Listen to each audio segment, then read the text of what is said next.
वो साल 2019 था, वर्ल्ड कप का सेमीफाइनल मैच चल रहा था। जडेजा शानदार खेलते हैं लेकिन इंडिया जो है वो हार जाती है। उस मैच में जडेजा ने 59 रन बनाए थे 77 बॉलों पर। इंडिया 18 रन से मैच हारी थी। बहुत इंपॉर्टेंट मैच था, काफी क्लोज। ये साल 2025 है, लॉर्ड्स में मैच होता है, तीसरा टेस्ट मैच। जडेजा बहुत अच्छा खेलते हैं, 61 रन बनाते, 181 बॉलों पर नॉट आउट रहते हैं, लेकिन इंडिया 22 रनों से हार जाती है। 5-6 सालों में जडेजा बहुत कमाल के प्लेयर हो गए, लेकिन उन्होंने स्ट्राइक एंड से हार देखना, that is painful, very painful. मतलब ये तकलीफ देने वाला। शानदार परफॉर्मेंस, लेकिन इंडिया ये टेस्ट मैच हार गई। अगर इंडिया जीत जाती है टेस्ट मैच तो सर जडेजा के बारे में अलग ही चर्चा है। अभी भी हो रही है, दुनिया कह रही है हार जीत अपनी जहां पर, लेकिन वो जज्बा दिखाया, इज्जत जडेजा की सबकी नजरों में पड़ गई, पढ़नी भी चाहिए।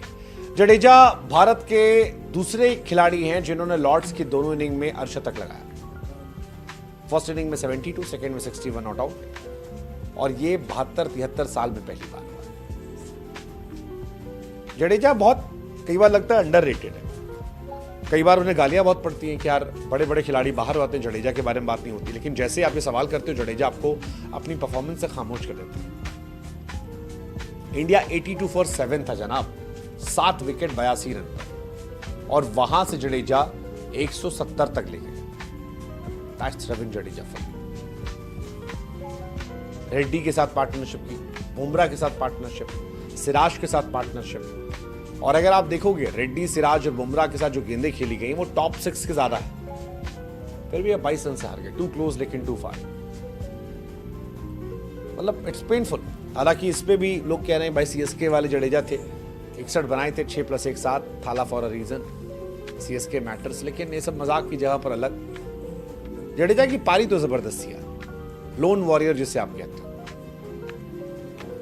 आई विश वो जीत जाते। वो जो आउट हुए सिराज और जो जडेजा ने सर पकड़ा था, वो बड़ा पेनफुल मोमेंट था। और ये 19 में भी हुआ था। मैंने बताया आपको कि वर्ल्ड कप सेमीफाइनल में आप सब कुछ झोंक दो और उसके बाद आप हार जाओ। That's quite painful and that has happened with sir Ravindra Jadeja. बड़ा हार्ट ब्रेक लॉस। अगर किसी एक खिलाड़ी ने जडेजा का साथ निभा दिया होता, किसी एक खिलाड़ी ने, चाहे वो ऋषभ पंत थे, केएल राहुल थे, चाहे वो रेड्डी थे, सुंदर थे, इंडिया जीत जाती। मैंने आपसे कल भी कहा था कि इंडिया जडेजा और ऋषभ पंत पे बहुत डिपेंड करती है। ये भरोसेमंद खिलाड़ी है। ऋषभ नहीं चले, ऋषभ भी चल जाते 40-50 रन तो इंडिया मैच जीत जाती। बट वही था कि नहीं हुआ। बुमराह ने अच्छी कोशिश की, सिराज ने कोशिश की, किस्मत खराब थी। सिराज आउट हुए तो सीन बड़ा पेनफुल था।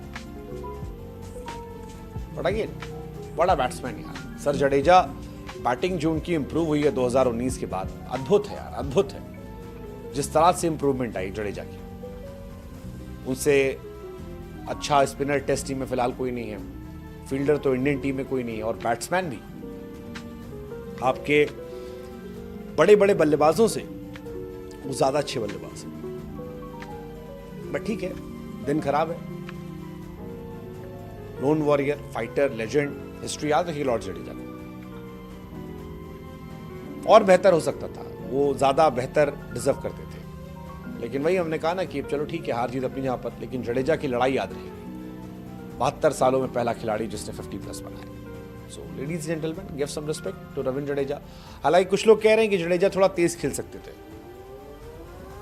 शायद, बट ठीक है, ये कहने की भी हमारी हैसियत तब हो रही है जडेजा की पारी की वजह से हम इतने करीब गए। सिराज और बुमराह के सामने वो तेज खेल रहे हैं, ये चर्चा ठीक है। एक्चुअली चर्चा इसलिए क्योंकि इसी मैदान पर बेन स्टोक्स ने ऑस्ट्रेलिया के सामने मैच जिताया था 10 नंबर के बल्लेबाज के साथ, तो शायद उसकी वजह से चर्चा हो रही है। बट